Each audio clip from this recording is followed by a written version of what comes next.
Welcome back to Who Died Today USA channel. In the past few days, we have received somber news about the passing of extraordinary talents. Today's episode is dedicated to honoring their memory. Additionally, we will recap the stars we have recently lost. Before we begin, we kindly ask for your support. If this video or the legacies of these remarkable individuals have touched your life, please consider giving this video a thumbs up as a sign of respect and remembrance. Thank you.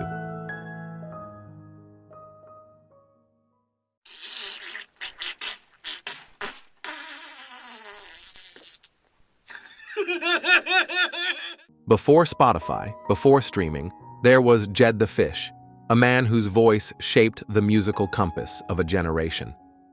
Jed the Fish, born Edwin. Jed Fish Gould III on July 15, 1955, wasn't just a DJ. He was a cultural curator, a sonic provocateur, and the heart of Los Angeles radio for more than 3 decades. From 1978 to 2012, he ruled the afternoon airwaves on KROQ FM 106.7, turning that time slot into a launchpad for artists who would go on to define alternative music across America. With his irreverent wit and fearless programming choices, Jed introduced millions of listeners to bands like Depeche Mode, The Smiths, No Doubt, The Cure, and Oasis, often long before they reached mainstream charts. His Catch of the Day became a daily ritual for fans eager to hear something unexpected, something bold. Behind the mic, he wasn't just playing records. He was playing a role in shaping cultural history. Off the air, Jed brought the same creative energy to everything he touched. He was a visual artist, a drummer, and an unmistakable personality. Despite public challenges in the past, Jed emerged stronger, channeling his journey into honest storytelling and renewed purpose. He later hosted the nationally syndicated Out of Order show and remained a beloved presence on the airwaves into his later years. On April 14, 2025, Jed passed peacefully at his home in Pasadena, surrounded by friends and love, following a brief and aggressive battle with small cell lung cancer. His voice may be silent now, but his influence plays on, in the songs we love, the bands we remember, and the memories he helped us soundtrack. For generations of listeners, Jed the Fish was more than a DJ. He was a revolution on the radio.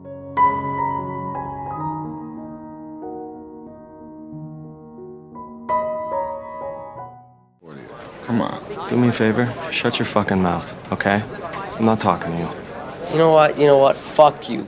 For over 3 decades, Nicky Katt brought raw intensity, unforgettable charm, and bold complexity to every role he took on.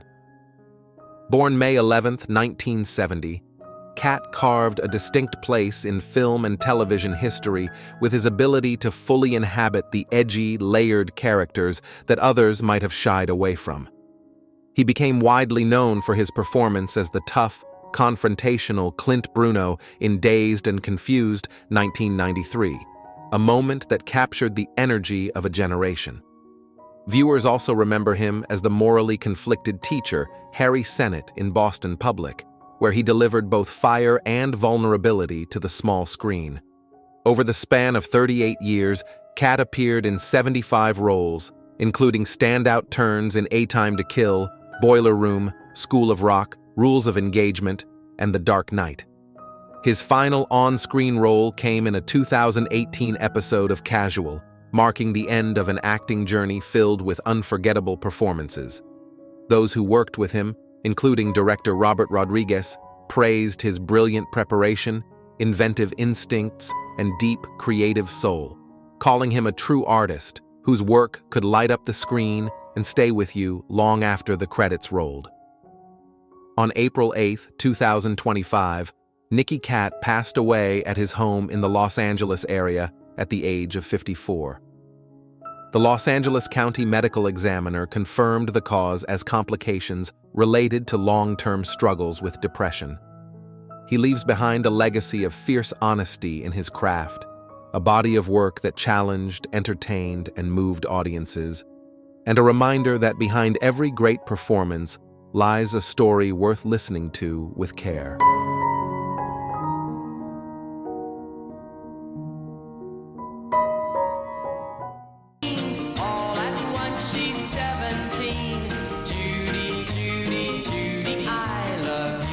Johnny Tillotson, the heartfelt voice behind Poetry in Motion and It Keeps Right on A-Hurtin', was one of the defining pop country crossover artists of the 1960s. Born in Jacksonville, Florida in 1938, Tillotson's musical journey began with local radio shows and talent contests, eventually leading him to a major record deal and national acclaim. His gentle tenor and emotional lyrics captured the hearts of listeners across generations, earning him 2 Grammy nominations and a permanent place in America's musical memory. Poetry in Motion, released in 1960, soared to number 1, 2 on the Billboard Hot 100, and set the tone for a career filled with hits. Just 2 years later, his self-written ballad, It Keeps Right on A-Hurtin', became a cultural staple, later covered by legends like Elvis Presley, Dean Martin, and Bobby Darin, with songs that spoke of love, longing, and heartache. Tillotson resonated deeply with fans during a time of sweeping cultural change. In his later years, Johnny was diagnosed with Parkinsonism, a condition that gradually impacted his health. Yet, even as his body slowed, his creativity did not. Remarkably, just days before his passing, he released Everything I Touch Turns to Blue, a final gift to his fans that reflected both his enduring talent and spirit. Johnny passed peacefully on April 1, 2025, at the age of 86. His wife Nancy remembered him as the sweetest, kindest man and a gentleman through and through. He is survived by his loving family and a legacy of timeless music that continues to comfort, inspire, and uplift. Johnny Tillotson's songs were more than melodies. They were moments of connection, windows into the human heart, and reminders that the simplest truths often carry the most power.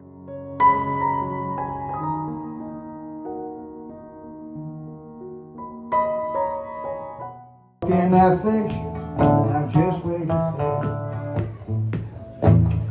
Yep, you know. Michael Hurley, the cherished folk musician, songwriter, and visual artist, passed away peacefully on April 1, 2025, at the age of 83. A true original in every sense, Hurley became a cult figure in American music over 6 decades, admired for his whimsical storytelling, soulful melodies, and fiercely independent spirit. He died in his sleep in Oregon, a place he called home for the past few decades, after performing what would be his final shows just days earlier. Born in Bucks County, Pennsylvania in 1941, Hurley began writing songs as a teenager using a Stella guitar inherited from his sister. He released his debut album First Songs on Folkways Records in 1964, and despite early skepticism from critics, he went on to build a loyal following among fans and musicians alike. His unique blend of blues, country, and folk, laced with humor, eccentricity, and vulnerability, inspired artists like Cat Power, Lucinda Williams, and Will Oldham. Albums like Armchair, Boogie, and Have Moicy became touchstones of the freak folk genre. Despite his growing reputation, Hurley chose a quiet life, often favoring backyard shows and small bars over large stages. He found joy in simplicity, making cider from his apple trees, drawing his signature werewolf characters, and playing monthly happy hour gigs in Portland. In his later years, younger generations rediscovered his work, bringing him newfound recognition and love. Hurley's health had declined in recent years, but he continued to create and perform until the end. His life reminds us of the beauty in slowness, strangeness, and staying true to oneself.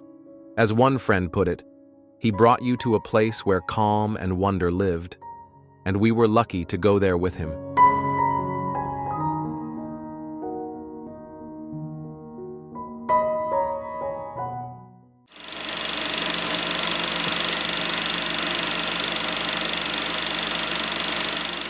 Linda Lavin was a radiant force in American entertainment, a Tony-winning Broadway icon and beloved television star whose brilliance lit up stages and screens for more than 7 decades.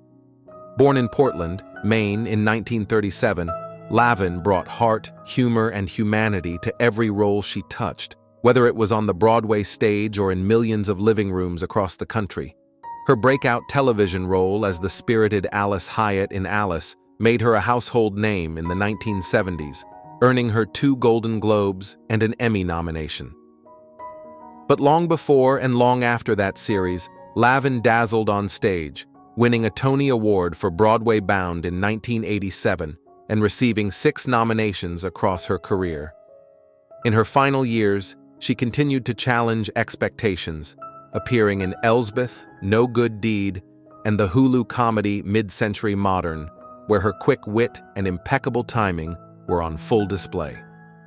Linda Lavin passed away unexpectedly on December 29, 2024, at the age of 87, due to complications from recently diagnosed lung cancer. Just weeks earlier, she had walked the red carpet full of life, supporting her latest projects with pride. She was more than a performer. She was a mentor, a collaborator, and a magnetic presence who uplifted everyone around her. Her colleagues described her as a heat-seeking missile with a joke and a soul full of grace.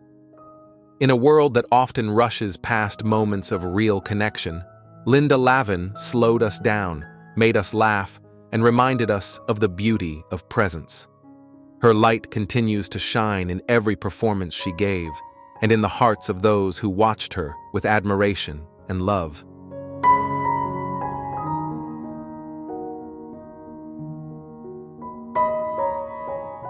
Football, guys. That's all it is. Breaking news. Behind the eyes that silenced a room. What truths has Al Pacino carried through 50 years of iconic silence and storm? When you hear the name Al Pacino, what comes to mind? The cold stare of Michael Corleone? The fiery rage of Tony Montana? Or perhaps something deeper, something more human? Today, we invite you to rediscover not just a legendary actor, but a man whose life has been a masterclass in resilience, artistry, and quiet strength. On a scale from 0 to 10, how much has Al Pacino's work moved you? Share your thoughts in the comments. We would love to hear how his story has touched yours. Born on April 25, 1940, in East Harlem, New York, Al Pacino's journey began in modest surroundings. Raised by his single mother and maternal grandparents in the Bronx, he grew up in a working-class immigrant household. Life was not easy, and neither was the road ahead. But from a young age, Pacino discovered something powerful, a love for performance that offered escape, expression, and meaning. As a teenager, he was nicknamed the actor by his peers, and he lived up to it with raw, magnetic talent. His breakthrough came in 1972 with The Godfather. Cast as Michael Corleone, a reluctant heir to a mafia dynasty, Pacino turned in a performance so restrained, so quietly devastating, that it redefined what power on screen could look like. He did not need to raise his voice to shake the world. That role made him a household name, but it was just the beginning. He followed with unforgettable performances in Serpico, Dog Day Afternoon, Scarface, and Scent of a Woman, the latter earning him an Academy Award for Best Actor. Pacino's characters were often men at the edge, tormented, brilliant, burning from within. Yet, behind the scenes, the man himself faced battles that many never saw. In his early years, he struggled with the trauma of poverty, the absence of his father, and the loss of his mother at a young age. He found solace in acting, but also lost himself at times in the demands of fame. He has spoken openly about the emotional and spiritual weight that comes with performing roles so intense. He once said, "Acting for me is survival." And indeed, he survived and thrived. Even when his career hit rough patches, as it did in the late 1980s, Pacino never compromised his artistic integrity. Instead of chasing commercial hits, He returned to the theater, to Shakespeare, to Chekhov. He became his own compass, letting passion guide him, not popularity. In doing so, he not only preserved his authenticity, but reminded the world that greatness is built not just on success, but on staying true to one's voice. In recent years, Al Pacino has faced the most profound reminder of mortality, a near-death experience due to COVID-19 in 2020. As revealed in his upcoming memoir, Sonny Boy, Pacino lost his pulse and was revived by medical staff. There was nothing there, he says about the moment, a stark reflection not of fear, but of clarity. Since then, his perspective has shifted. He embraces each day with a new sense of purpose, balancing rest with creativity, family with legacy. Pacino's health, while understandably more delicate in his 80s, has not silenced his artistry. He remains active in film, most recently preparing for a role in a supernatural thriller set for release in 2025. He has also taken time to care for his emotional well-being through meditation and time with loved ones. His bond with his children has deepened, and in 2023, he welcomed his fourth child, Roman, at the age of 83. The birth sparked headlines and some controversy, especially after reports that he initially requested a paternity test. Yet beyond the noise, what shines through is a man who continues to embrace life's unexpected turns with curiosity and humility. And that has always been Al Pacino's magic. He is not just the smoldering face on movie posters. He is a student of humanity, constantly learning, constantly evolving. Whether embodying Shakespeare's Shylock on stage or giving life to aging mobsters and flawed anti-heroes on screen, Pacino brings vulnerability, intelligence, and truth to everything he touches. He has also never shied away from the weight of his fame. Unlike many stars, Pacino has spoken candidly about the isolation of celebrity, the pressures of performance, and the delicate balance between private life and public image. Fame is the perversion of the normal human experience, he once reflected. And yet, in that spotlight, he has managed to remain grounded, carving a path defined by substance over spectacle. As he approaches his mid-80s, there are signs that Pacino is slowing down physically, but not spiritually. He remains fiercely curious, still reading scripts, still passionate about storytelling. His voice, slightly raspier now, still carries that same intensity that first shook audiences half a century ago. His eyes still scan the world with that same thoughtful gaze, watching, processing, feeling. And so, as we reflect on the life and career of Al Pacino, we are reminded not just of a legendary actor, but of a rare soul who has walked through fire without losing his light. He has shown us that vulnerability is a strength, that authenticity is power, and that true greatness lives beyond the screen. What is your favorite memory of Al Pacino? Was it a performance that moved you? A quote that stayed with you? Or perhaps just the quiet strength of a man who kept going, even when the world expected him to stop? Share your thoughts in the comments. We would love to celebrate this extraordinary journey with you. And if this tribute touched your heart, please like this video and subscribe for more stories honoring the legends who inspire us. Let us continue to lift up the voices and lives of those who have given us unforgettable moments, timeless lessons, and the courage to face life with fire and grace. Thank you, Al Pacino, for the depth, the fire, the soul. You have not just played great roles, you have lived them, and in doing so, you have helped us better understand ourselves.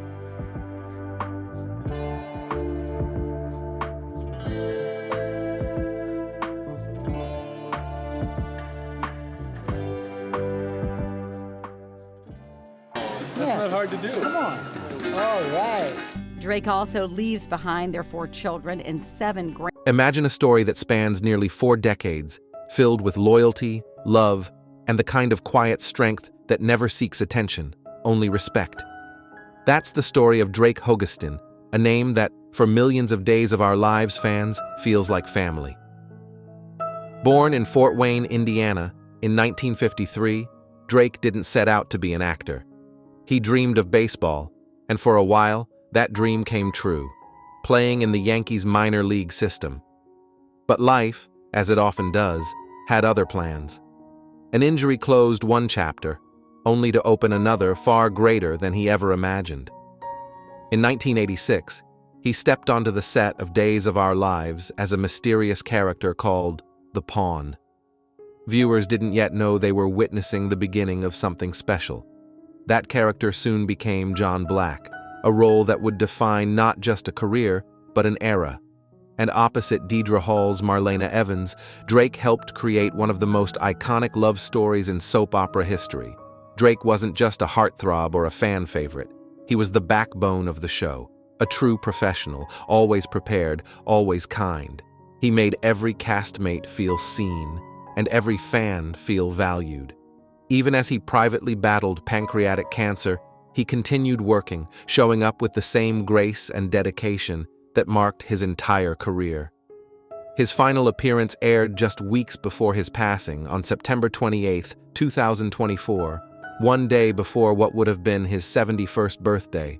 He leaves behind a family who adored him, a cast and crew who cherished him, and a legacy of storytelling that reached right into people's living rooms and their hearts. Drake Hogestyn reminded us that heroes don't always wear capes. Sometimes they just show up, every single day.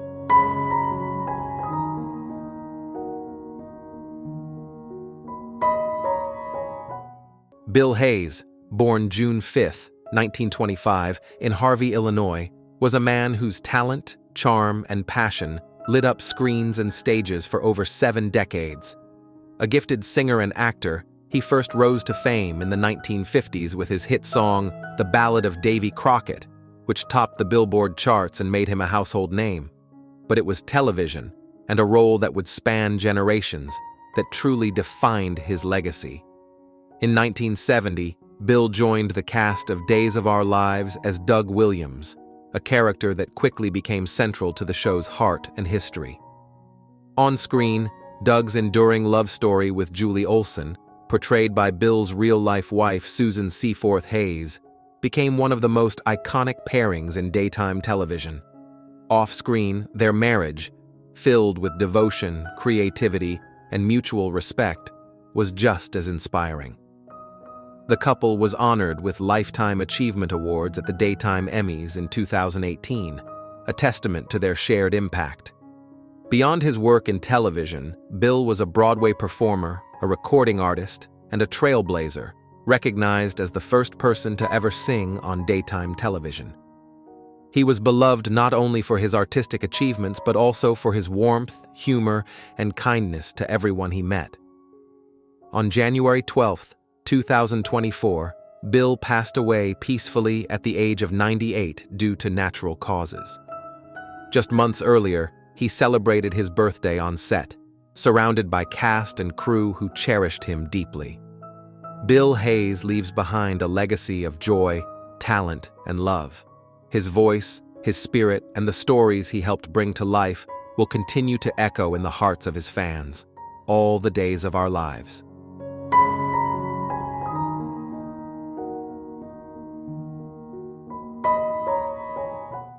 I went into the movie business and I was lucky enough to get into Charles Shyer was a master of heartfelt comedy, whose stories defined a generation of American filmgoers.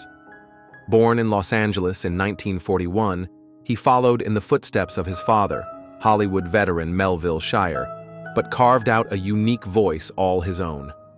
With a natural instinct for storytelling and a deep appreciation for classic humor, Charles gave us beloved modern comedies that blended wit, warmth, and real emotion. Teaming up with then-wife Nancy Meyers, Shyer co-wrote Private Benjamin, which earned them an Oscar nomination, and went on to direct Baby Boom, Father of the Bride, and its touching sequel. These films didn't just entertain, they reflected the heart and humor of everyday family life. His work resonated with millions thanks to its charm, relatability, and unforgettable characters. Throughout his 5-decade career, Shire remained dedicated to telling stories that uplifted audiences. Even in his later years, he continued writing and directing, with projects like The Knoll Diary for Netflix. His influence reached beyond the screen, as his daughter Hallie Myers Shire now continues the family tradition in filmmaking. Charles Shire passed away on December 27, 2024, at Cedars-Sinai Medical Center in Los Angeles, after a brief illness. He was 83. His family described him as a complete original whose legacy will endure through his children and the timeless films he left behind. For those who found joy, comfort, and laughter in Father of the Bride or inspiration in Baby Boom, Charles Shire was more than a filmmaker. He was a quiet architect of the moments we hold dear. His stories will continue to light up screens and hearts for generations to come.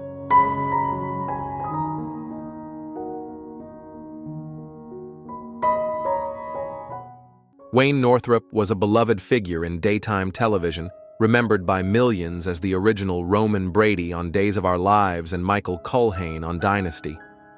Born on April 12, 1947, in Sumner, Washington, Northrop's path to stardom wasn't a straight line.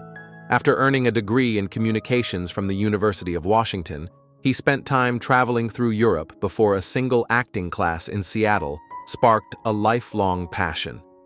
He moved to Los Angeles in the 1970s, joining the Los Angeles Actors Theater and soon landing roles on television. But it was his portrayal of Roman Brady, the stoic and principled detective, that won hearts and made him a staple in American homes throughout the 80s and 90s. His chemistry with co-star Deidre Hall became legendary, creating one of soap opera's most iconic couples. Beyond the screen, Northrop led a life rooted in authenticity. With his wife, actress Lynn Herring, he built a life far from the spotlight on a working cattle ranch in Raymond, California. Passionate about wildlife conservation, they preserved the oldest home in town and turned it into a historic museum. Friends and fans remember Wayne not only as a gifted actor, but as a family man, rancher, and conservationist. After a 6-year journey with Alzheimer's, Wayne Northrop passed peacefully on November 29, 2024, at the motion picture and television country home in Woodland Hills, surrounded by family. His wife shared that he took his last breath in the arms of his family. Wayne's legacy lives on in every scene, every storyline, and every fan who still remembers Roman Brady's quiet strength. He showed us what it meant to live with depth, grace, and purpose, both on and off the screen.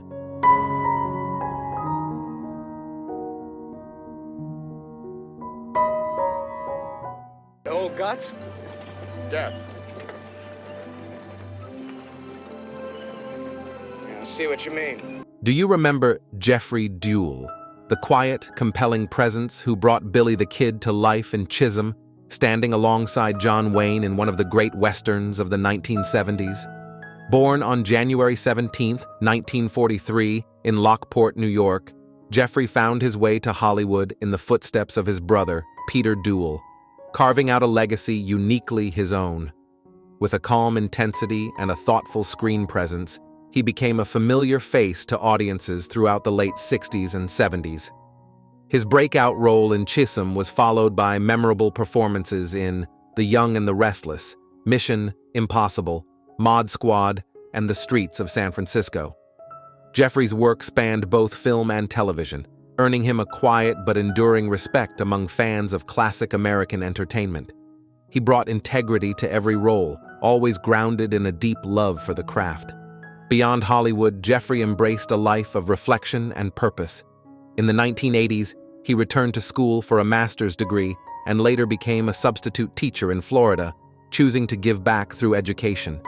His humility and warmth continued to shine through every chapter of his life. After living with chronic obstructive pulmonary disease, Jeffrey Deuel passed away peacefully on December 22, 2024, in Largo, Florida. He was 81. Remembered as a knight in shining armor by his wife Jacqueline and cherished by all who knew him, Jeffrey's legacy lives on through his work and the lives he touched both on and off screen. What's your favorite memory of Jeffrey Deuel? Was it his charm in Chisholm or a surprising guest role on a show from your youth? Share your thoughts and celebrate a life well lived.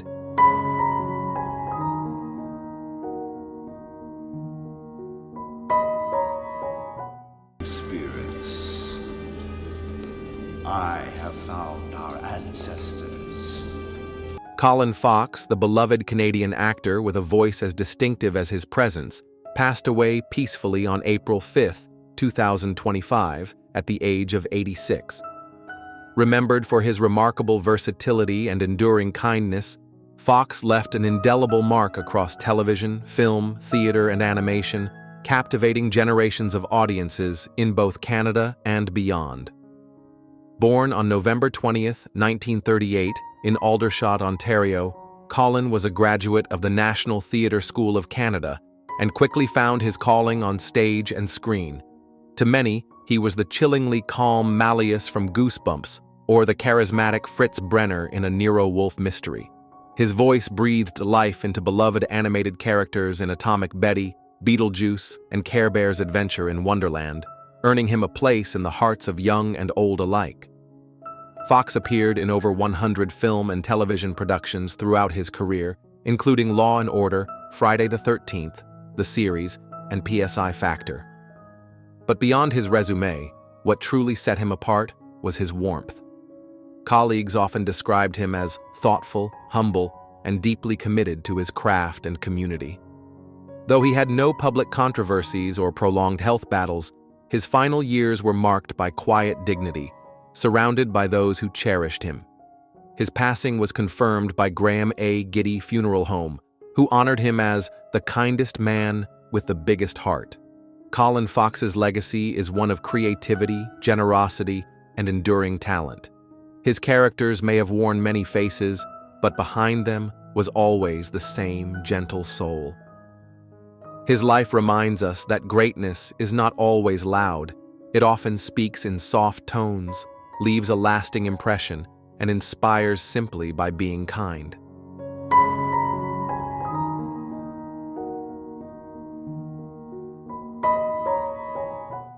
Dave Allen, the innovative British bassist whose driving rhythms helped define the post-punk era, passed away on April 5, 2025, at age 69. He had been quietly living with early-onset dementia in recent years, surrounded by family and friends at his home in Portland, Oregon. Allen rose to prominence as a core member of Gang of Four, whose 1979 debut, Entertainment, remains a landmark in political rock. With his melodic yet forceful bass lines, Allen powered tracks like Damaged Goods and I Found That Essence Rare, setting a new standard for how funk and punk could collide with purpose. His work continued on the band's 1981 follow-up Solid Gold, cementing his reputation as one of the most inventive bassists of his generation. After departing Gang of Four in 1981, Allen co-founded Shriekback with Barry Andrews of XTC. The band fused groove-laden bass lines with dark, experimental textures, producing cult favorites featured in Manhunter and Miami Vice. Later, Allen formed King Swamp and returned to Gang of Four for reunion tours, including a standout performance at Coachella in 2005. Beyond the stage, Allen became a respected advocate within the music industry, serving as Director of Artist and Industry Advocacy at Beats Music, now Apple Music, where he mentored and championed emerging musicians. Dave Allen was more than a bassist. He was a connector of sounds, people, and ideas. His music challenged convention, his presence uplifted collaborators, and his legacy continues to pulse through the generations he inspired. For fans of a certain era, his bass lines weren't just background, they were the heartbeat. What's your favorite Dave Allen moment or track? Share your thoughts and memories below to celebrate the life of a true sonic pioneer.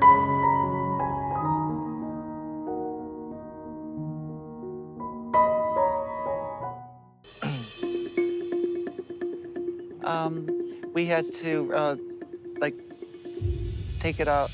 David A. Siegel, a towering figure in the American real estate industry and beloved patriarch of the Siegel family, passed away peacefully on April 5, 2025, at the age of 89, following a long journey with cancer.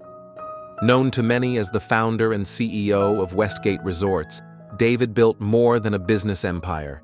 He built a legacy grounded in ambition, family, and resilience. Born with a visionary spirit, David launched Westgate from a single property into one of the largest timeshare companies in the United States. His passion for entrepreneurship and hospitality defined his career, but it was his love for his family that defined his heart. In 2000, he married Jackie Siegel, and together they raised 8 children while capturing the attention of America through the acclaimed 2012 documentary The Queen of Versailles and its 2022 follow-up series. Through economic highs and lows, David remained steadfast in his pursuit of creating something enduring for those he loved. David and Jackie also turned personal tragedy into purpose.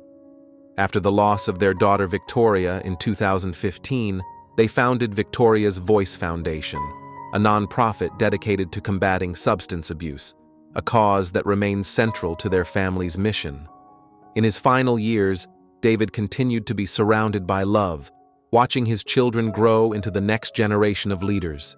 His sons David and Daniel were recently named co-vice presidents of Westgate Resorts, ensuring that his life's work will carry on with strength and vision.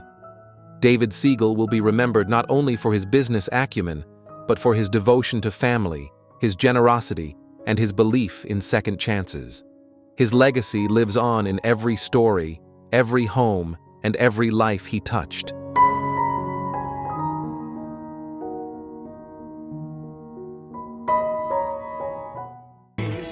Don't you panic.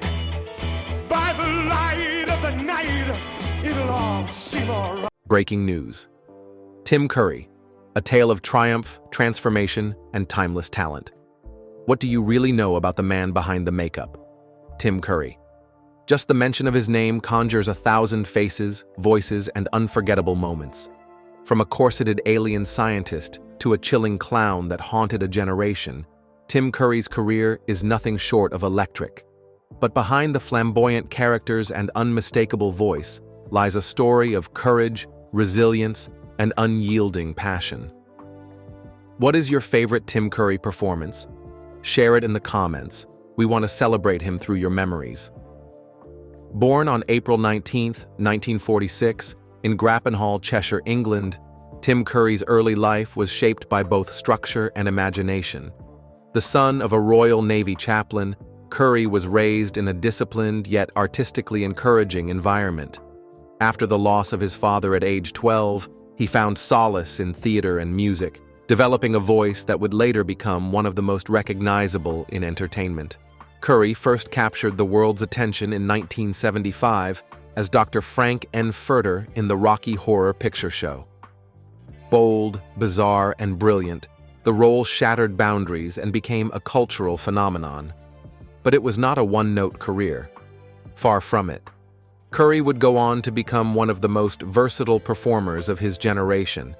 Whether he was making audiences laugh in Clue, terrifying them as Pennywise in It, or dazzling them on stage in Spamalot, Curry's genius lay in his ability to blend theatricality with profound emotional depth. His success extended beyond live action. Curry lent his powerful, expressive voice to countless animated films, video games, and audiobooks. Whether portraying villains, wise mentors, or eccentric characters, his voice carried presence, complexity, and charm.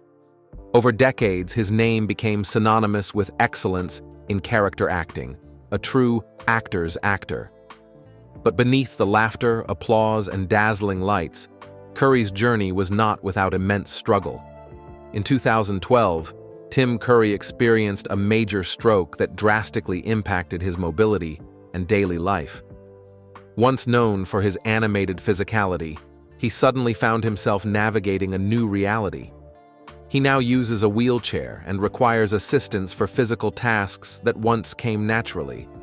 For many, such a dramatic change might have meant retreating from public life, but not for Tim Curry. Instead, he adapted. He continued to work, particularly in voice acting, where his talents could still shine just as brightly. He began attending conventions, delighting fans with wit, warmth, and resilience. More recently, he completed work on his highly anticipated memoir, Vagabond, set to release in October 2025.